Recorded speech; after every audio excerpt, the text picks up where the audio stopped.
6월 15일 오늘 하나님이 주신 말씀 함께 읽겠습니다.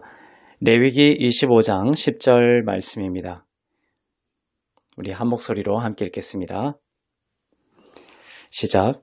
너희는 50년째 해를 거룩하게 하여 그 땅에 있는 모든 주민을 위하여 자유를 공포하라.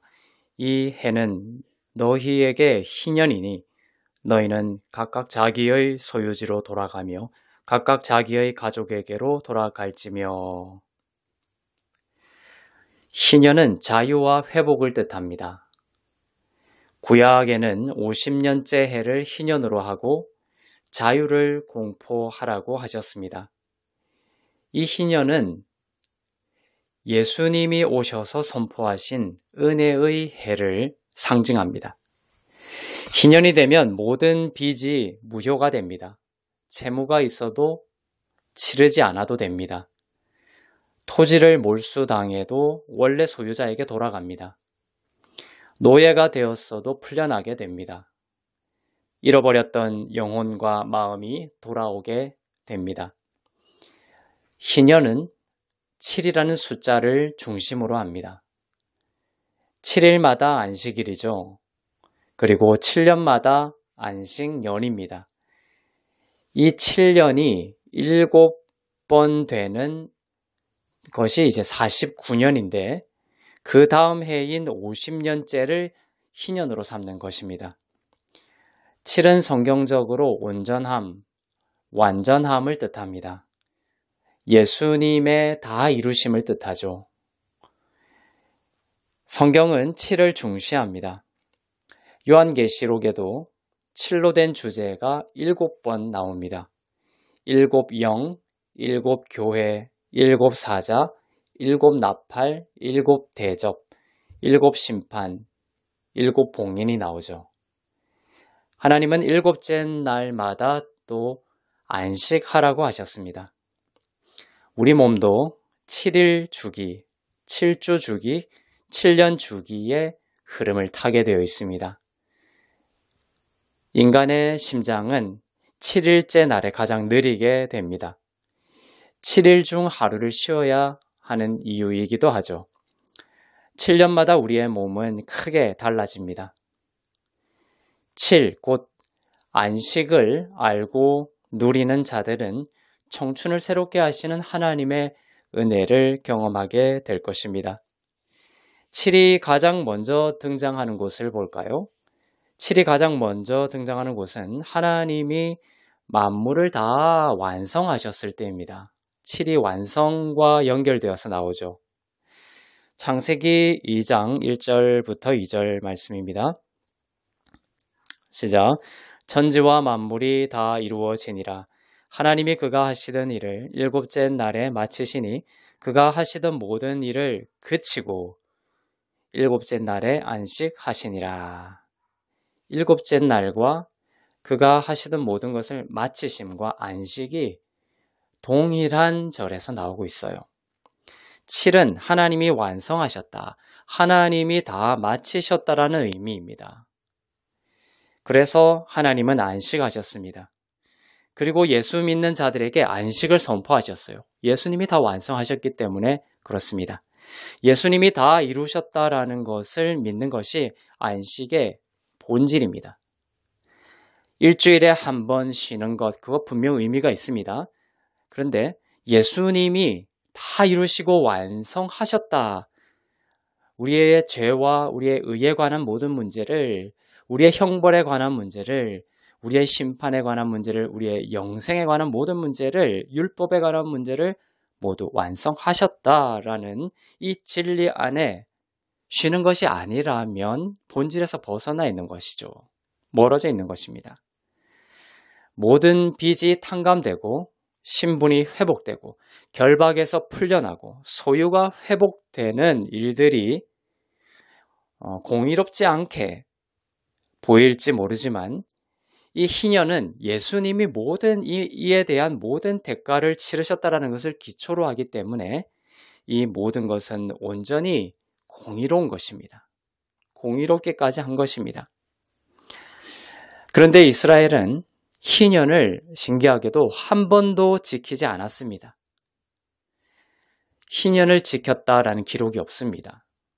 그러다가 희년이 언제인지조차 놓치고 말았습니다. 그런데 예수님께서 오셔서 이 희년을 선포하셨어요. 진짜 희년을. 2000년 전에 한 청년, 예수 그리스도, 이 한 청년이 자기 고향 나사렛으로 돌아갔습니다. 그리고 회당으로 들어가셨습니다.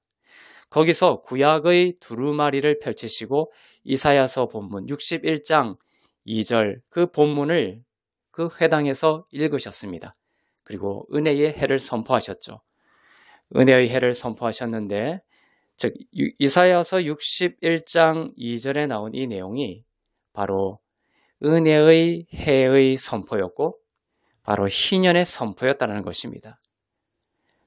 은혜의 선포가 바로 구약이 말하려고 했던 희년이었던 것입니다. 누가복음 4장 18절에서 19절 말씀을 보겠습니다. 예수님이 회당에서 공생애를 막 시작하시면서 회당에 들어가서 선포하신 은혜의 해의 선포, 희년의 선포입니다. 시작.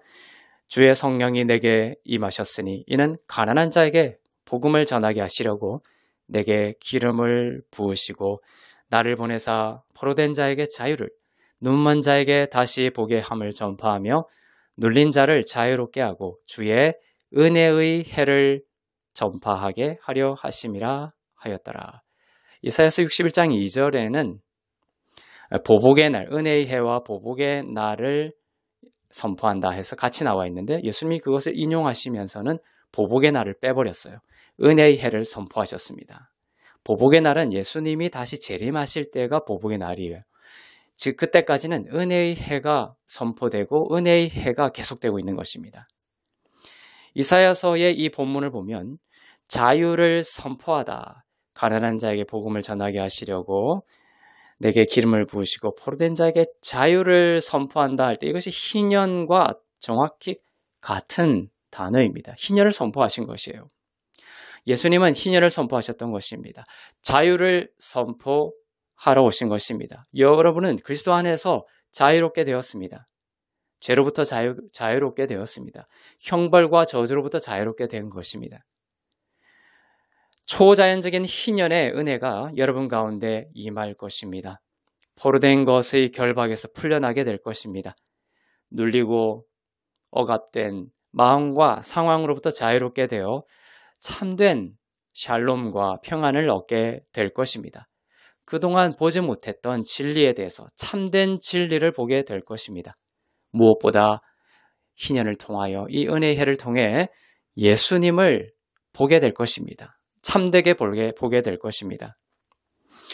예수님은 희년을 선포하시면서 은혜의 해를 선포하셨습니다. 희년의 본질적인 의미가 은혜의 해의 선포였다는 것이죠. 희년의 구약에 나와 있는 그 희년의 모든 내용들이 바로 예수님을 통해 선포된 그 은혜의 해의 내용이라는 것입니다. 이 은혜의 해는 헬라어로 덱토스입니다. 유대인 학자 테이어의 사전에는 은혜의 해라는 이 덱토스를 이렇게 정의하고 있습니다. 하나님의 구원과 거저받는 은총을 아낌없이 풍성히 주시는 가장 복된 시간이라고 정의하고 있습니다. 여러분이 이 시간 안에 있다는 것을 믿으십니까? 믿으셔야 하는 것이에요. 하나님으로부터 거저받는, 대가로 받는 것이 아닙니다. 우리가 무엇인가를 일을 해서 받는 것이 아닙니다. 우리가 어떤 좋은 것을 먼저 드려서 받는 것이 아닙니다. 거저받는, 우리는 드릴 수도 없었어요. 죄인 중에 괴수였고 죄인 중에 죄인인 이 상황, 불가능한 상황 가운데 있음에도 불구하고 예수님이 오셔서 그분의 십자가를 통하여 우리는 하나님으로부터 거저받는 풍성한 은총이 바로 여러분의 삶과 가정 위에 충만하게 되었습니다. 그렇게 되기를 축복합니다. 내가 노력해서 어떤 자격을 갖추어서 이루어내는 것이 아닌 거저받는 풍성한 은총이 여러분의 삶에 내리는 것이 중요합니다. 그러한 시대가 왔습니다. 여러분의 삶에 하나님의 이 은혜의 해를 선포하십시오. 그리고 믿으시기를 바랍니다. 믿고 선포하십시오. 그리고 이 은혜의 해를 살아가고 있다는 믿음으로 살아가시기를 바랍니다. 이 은혜를 따라 살아가기를 원하고 결정하시기를 바랍니다. 율법 아래로 다시 돌아가지 않기를 바랍니다. 성경은 히브리서에 보면 모세와 예수님을 히브리서에서 비교하고 있어요. 이 히브리의 구조가 참 재밌습니다. 예수님을 구약의 여러 좋은 것들과 비교하고 있어요. 그러면서 구약의 그 좋은 것들이 그림자라고 밝히시면서 실체적인 것들, 영원한 실체인 예수님을 드러내고 있어요. 그래서 모세를 나타내면서 모세보다 더 나은 예수님을 드러내고 있죠. 히브리서에서 이런 식으로 구성이 되어 있습니다. 예수님은 이 은혜의 해를 선포하러 오셨지만 그 전에 모세가 먼저 왔습니다. 모세는 율법을 상징합니다. 우리에게 요구하는 율법입니다. 율법은 우리에게 요구합니다. 의와 자격을 갖추기 위해서 무엇을 하지 말라고 자꾸 요구합니다. 율법은 강도 높게 인간에게 의를 얻기 위해서 뭔가 자격을 갖춰야 된다는 것을 강조하고 강도 높게 요구하지만 성경이 말씀하시는 인간의 진짜 실상은 무엇입니까? 인간은 계속 실패했다는 것입니다. 스스로의 힘으로는 불가능하다는 것을 성경은 말씀하고 있습니다. 그래서 예수님이 오셨습니다. 이제 예수님이 오셨던 것입니다. 인간의 불가능성 위로 모든 것을 가능하게 하시는 예수님이 오셨습니다. 그분은 인간에게 요구하시는 것이 아니라 그분인 스스로 십자가로 그분의 모든 생애를 통하여 다 이루셨고 우리에게 거저 주시기 위해 오셨습니다. 예수님은 말씀하셨습니다. 눈먼 자가 있느냐? 눈먼 자는 시력을 받으라. 귀가 들리지 않는 자가 있느냐? 청력을 받으라. 포로된 자가 있느냐? 자유를 받으라. 마음이 상한 자는 치유를 받으라. 요구하지 않으시고 그분이 하신 것을 받으라고 하십니다. 이런저런 것을 먼저 바로 잡으라고 하지 않으십니다. 먼저 나의 축복과 나의 은총을 받으라고 하십니다. 여러분 정말 예수님이 하신 것을 먼저 받으시겠습니까? 이 마음이 있어야 돼요. 이 믿음을 하나님 우리에게 주시기를 원하십니다. 이렇게 주님이 하신 것을 주님의 축복과 이 은총과 주님이 하신 것을 먼저 받으면 그 생명을 받으면 바로 잡히게 될 것이라고 하십니다. 너희 스스로 바로 잡으라고 하지 않고 먼저 내게로 오라고 초청하십니다. 예수님 안에 모든 충만이 있기 때문입니다. 예수님 안에 모든 생명이 있기 때문입니다. 뭔가를 바로잡을 수 있는 그런 힘과 능력과 생명이 예수님 안에 있기 때문입니다. 그것을 받지 아니하면 안 되는 것이죠. 내게로 와서 쉬어라. 내게로 와서 받으라. 내게로 와서 먹으라고 하시는 것입니다. 이것이 은혜의 사역입니다. 공급해 주시며 예수님은 요구하지 않으시고 우리에게 공급해 주시는 분이시죠. 그리고 그분께 받으면 어떻게 됩니까? 예를 들어 여인을 사랑하는 남자와 같이 시키지 않아도 그 여인에게 달려가고 그 여인을 위해 좋은 사람이 되고자 하며 또 그 여인을 위해 때로 목숨까지도 바칠 수 있는 그런 신비한 변화가 일어나는 것입니다. 사랑이 내 안에 들어오게 되면 말이죠. 요구해서 된 것이 아니라 공급하시는 것을 받음으로 인해 일어나는 은혜의 신비입니다. 예수님은 희년을 선포하셨고 지금 우리는 자유가 선포된 희년, 곧 은혜의 해를 살고 있습니다. 희년의 은혜를 누리며 살기 위한 세 가지 핵심 열쇠를 함께 살펴보기를 원합니다. 우리가 햄버거 가게에 간다고 해서 자동적으로 햄버거가 되지는 않죠. 우리에게 믿음이 필요합니다. 그 믿음도 하나님께서 주시는 것입니다. 우리가 말씀을 통해 예수님을 계속 바라볼 때 말이죠. 하나님은 강제로 구원을 받게 하실 수 없습니다. 여러분이 믿음으로 받아들여야 합니다. 마찬가지로 여러분의 삶이나 가정 가운데 하나님이 억지로 희년을 밀어넣으실 수는 없습니다. 여러분이 받아들이지 않는다면 말이죠. 희년을 누리는 첫 번째 열쇠는 무엇이냐면 염려와 두려움과 의심 가운데 애쓰며 일하지 않는 것입니다. 레위기 23장 28절을 보겠습니다. 시작. 이날에는 어떤 일도 하지 말 것은 너희를 위하여 너희 하나님 여호와 앞에 속죄할 속죄일이 됨이니라. 이날은 어떤 일도 하지 말라. 즉 어떤 일도 하지 말라고 합니다. 정말 우리가 그냥 아무 일도 하지 않는 것을 뜻하는 것이 아니라 그것은 껍질로 표현한 것이고요. 그 본질적인 의미는 내가 주인된 상태에서 염려와 두려움과 의심 가운데 분투하면서 스트레스 가운데 일하지 말라는 것입니다. 내 의로 애쓰지 말라는 것입니다. 일하지 말라고 합니다. 내 의로 애쓰지 말라고 하는 것입니다. 가정이 하나 되기 위해 우리가 내 의로 애쓸 필요가 없습니다.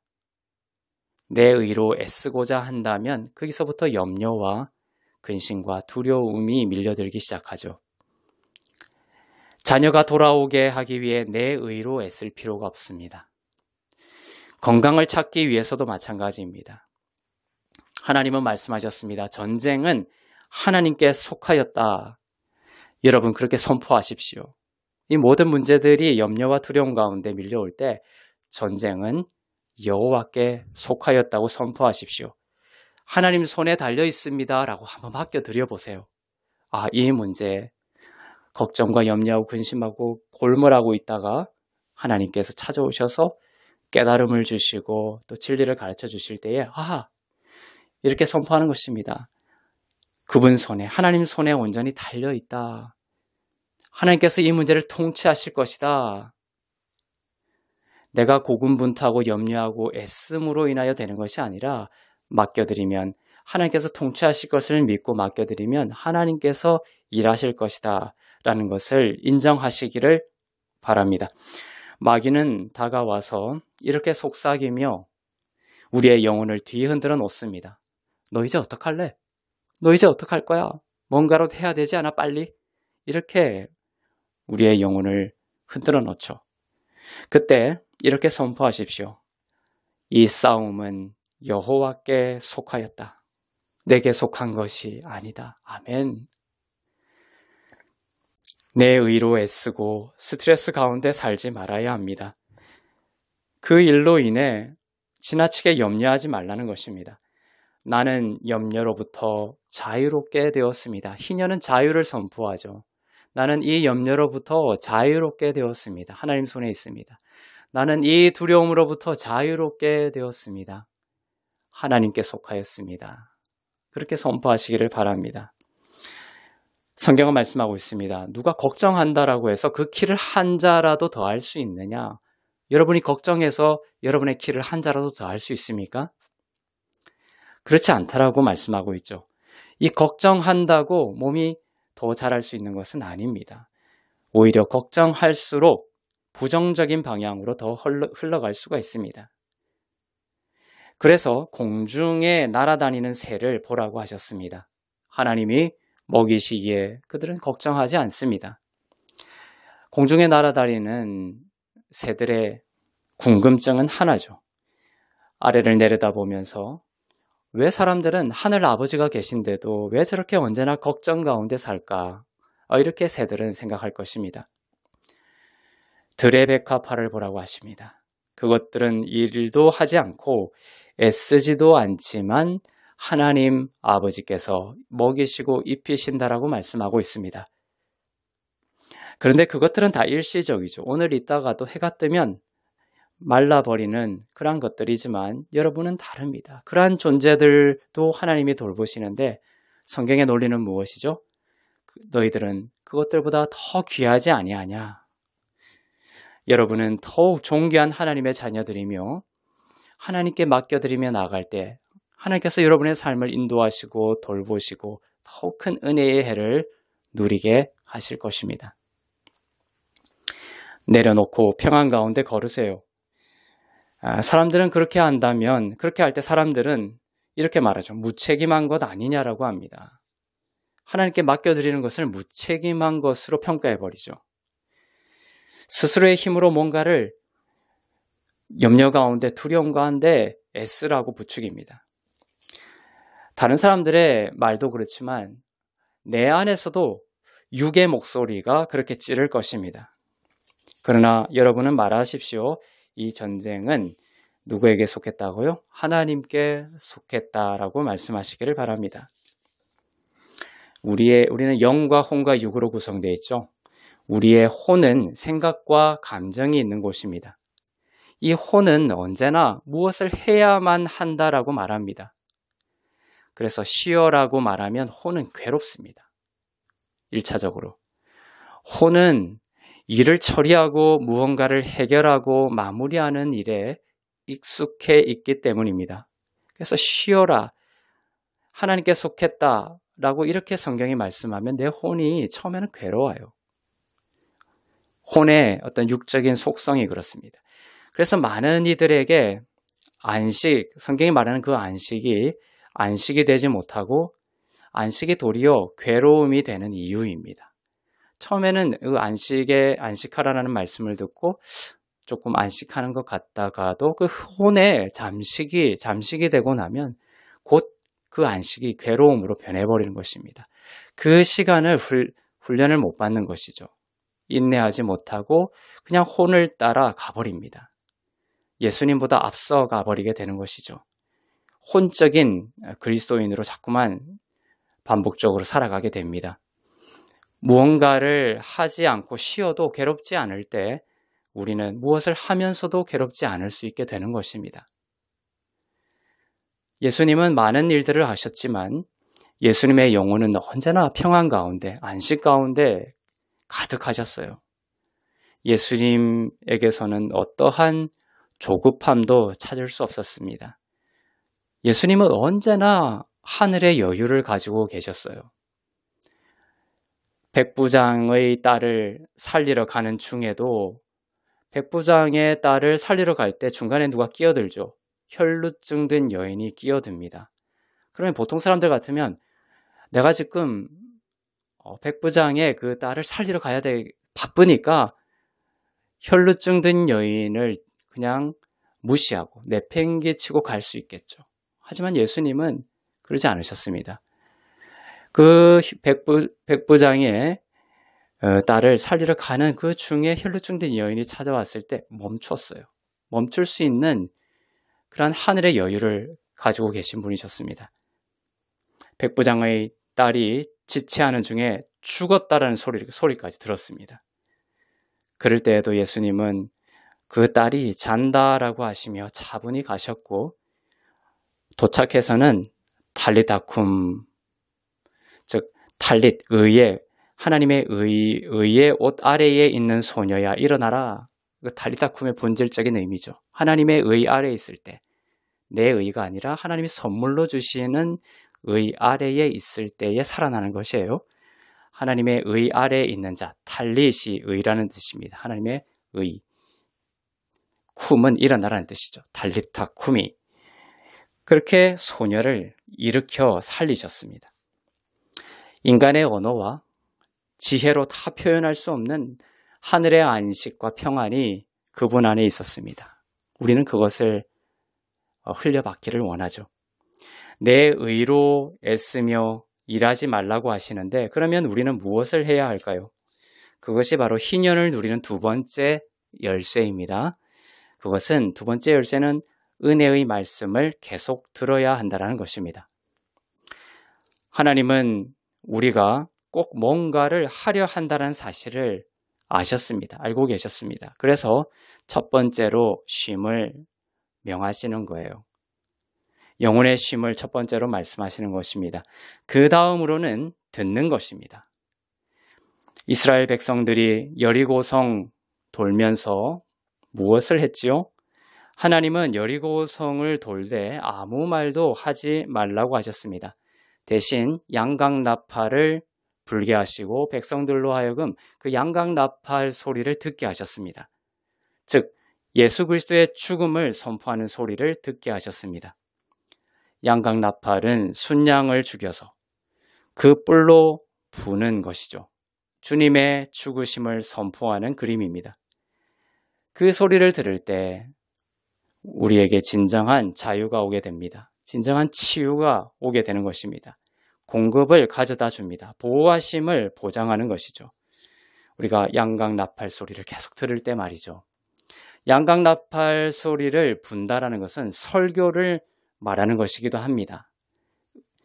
주님의 죽으심과 주님의 부활에 관한 예수님에 관한 설교를 말하는 것입니다. 그 소리를 듣는 것이 계속 중요합니다. 계속 듣는 것이 중요하다는 것이죠. 희년을 누리기 위해서 첫째는 쉬고 둘째는 들어야 합니다. 예수님에 대한 메시지를 들어야 합니다. 그분의 완성된 사역에 관한 십자가에 관한 메시지를 들어야 합니다. 어떤 곳에서는 예수님을 표면적으로 이야기하지만 양강나팔을 불지 않아요. 양강나팔 소리를 내지 않습니다. 노새 나팔을 부는 그런 경우가 많아요. 노새 소리를 들어서는 안 됩니다. 노새, 구리인 이 노새는 심판을 상징하죠. 내가 사람의 방언과 천사의 말을 할지라도 사랑이 없으면 소리나는 구리와 울리는 꽹과리가 된다라고 하셨습니다. 소리나는 구리에 그냥 소리나는 구리가 될 수밖에 없는 것이죠. 소리나는 구리의 소리를 듣기를 하나님은 원하지 않으신다는 것입니다. 대신 예수님이 구리가 되셨어요. 예수님이 심판당하심으로 인해 우리에게 임했던 심판이 물러갔다라는 것을 양강나팔 소리가 그 소리를 내는 것입니다. 이처럼 양강나팔 소리에 그 설교를 들으시기를 바랍니다.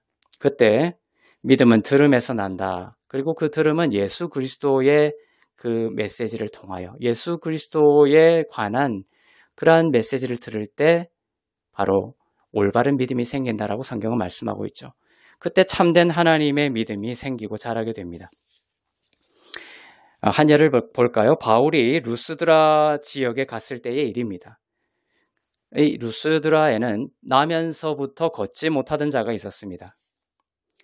그런데 이 나면서부터 걷지 못하던 자가 낫게 되는 장면이 나옵니다. 그런데 이 사람이 낫기 전에 이 사람이 바울이 전하는 복음을 듣고 있었던 사실이 기록되어 있습니다. 즉 양강나팔 소리를 계속 이 사람이 듣고 있었던 것이고 그것으로 인해 믿음이 생겼고 그 다음에 걷게 되는 기적이 일어났던 것입니다. 그 구조를 잘 보여주고 있어요. 이 루스드라에 나면서부터 걷지 못했던 자가 걷게 된 이 사건에서 이 구조를 잘 보여주고 있습니다. 즉 첫째, 양강나팔 소리를 계속 듣고 있었다. 바울의 설교를 통해. 그리고 그것으로 인해서 그 사람 안에 믿음이 생기게 되었다. 세 번째, 그 믿음을 통하여 걷게 되었다라는 것입니다. 양강나팔 소리를 계속 듣는 것이 제일 처음에 있죠. 사도행전 14장 7절을 보겠습니다. 시작. 거기서 복음을 전하니라. 바울이 은혜의 복음을 늘 전하고 다녔죠. 그것을 보여주고 있습니다. 바울이 양강나팔을 늘 불고 다녔다는 것을 뜻합니다. 은혜의 복음을 설교하고 다녔다는 것을 말하죠. 바울이 양강나팔을 불며 희년의 복음을 전하고 있었습니다. 천국 복음을 전하고 있었습니다. 은혜의 해가 예수님을 통해 왔다라는 것을 전하고 있었습니다. 이 복음을 나면서부터 걷지 못한 자가 계속 듣고 있었어요. 자, 듣고서 나온 부분을 한번 보겠습니다. 사도행전 14장 8절부터 10절 말씀입니다. 시작. 루스드라에 발을 쓰지 못하는 한 사람이 앉아 있는데 나면서 걷지 못하게 되어 걸어본 적이 없는 자라. 바울이 말하는 것을 듣거늘 돼 있죠. 바울이 말하는 것을 듣거늘 바울이 주목하여 구원받을 만한 믿음이 그에게 있는 것을 보고 큰 소리로 이르되 내 발로 바로 일어서라 하니 그 사람이 일어나 걷는지라. 믿음이 있을 때 임페러티브, 명령령을 하면 그 믿음이 발현되는 거예요. 그죠?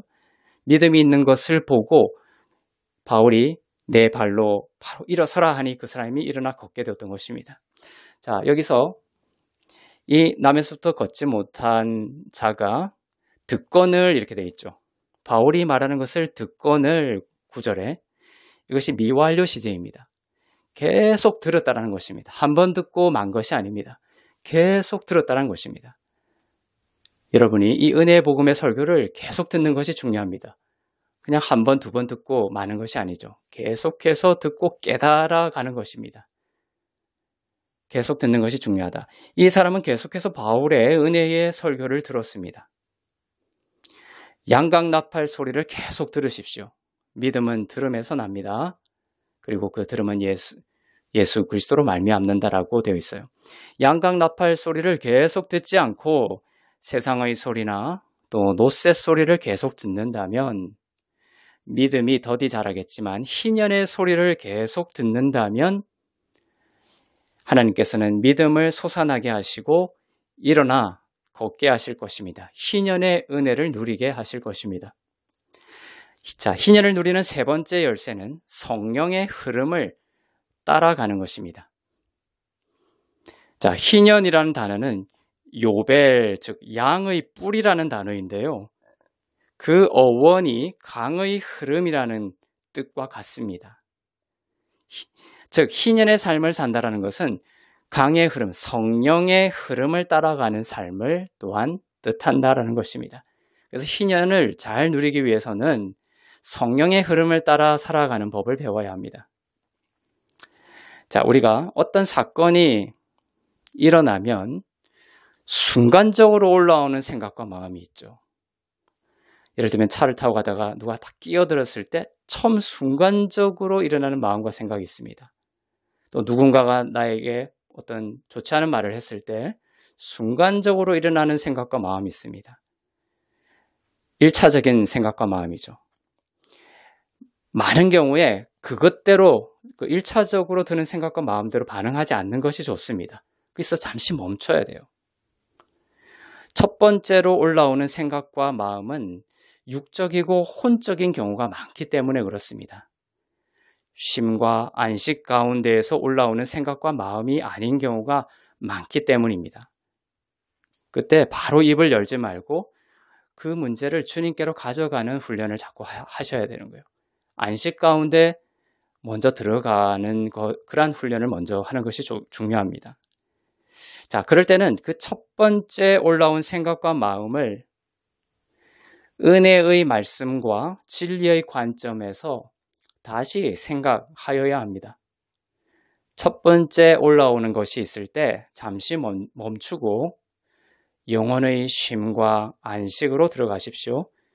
그리고 그 영혼의 쉼과 안식 속에서 은혜의 진리를 떠올리고 두 번째 생각과 마음을 가져보는 것입니다. 하나님의 의, 하나님의 진리, 또 하나님의 영 아래에서 하나님이 주시는 마음과 생각, 그 두 번째 마음과 생각을 다시금 갖는 것입니다. 그리고 그 두 번째 생각과 마음이 평안 가운데 점점 누룩처럼 점점 커지면 그것이 성령께서 우리와 함께 흘러가기를 원하는 길인 경우가 많다라는 것입니다. 히브리서 4장 10절부터 11절 말씀 보겠습니다. 시작. 이미 그의 안식에 들어간 자는 하나님이 자기의 일을 쉬심과 같이 그도 자기의 일을 쉬느니라.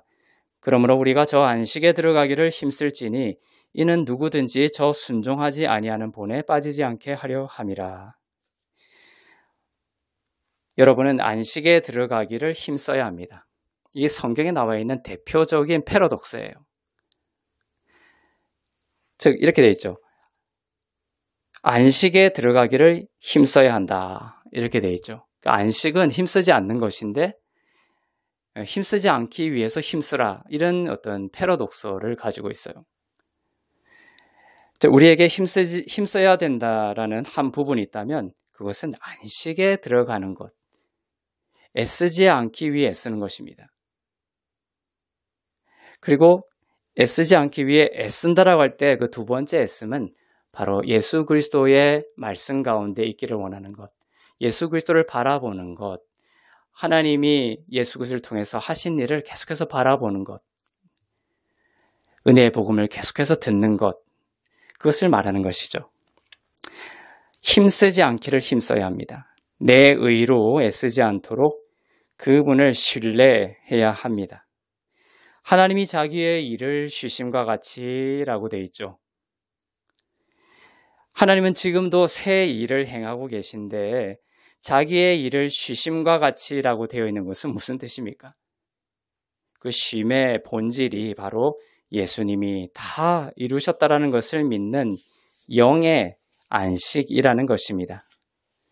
이 설교를 하는 순간에도 마귀는 발을 동동 구르고 있습니다. 여러분이 안식할까 봐 두려워하고 있어요. 뭐라도 해야 할 것 아니냐, 너무 무책임한 것 아니냐라는 생각을 머리에 가득 채우려고 합니다.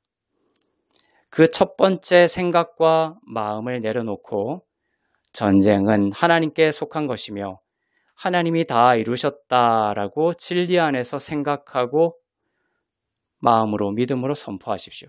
그리고 그 영의 안식 속에서 성령께서 여러분 안에 점점 자라게 하시는 그 선한 길을 따라가시면 됩니다.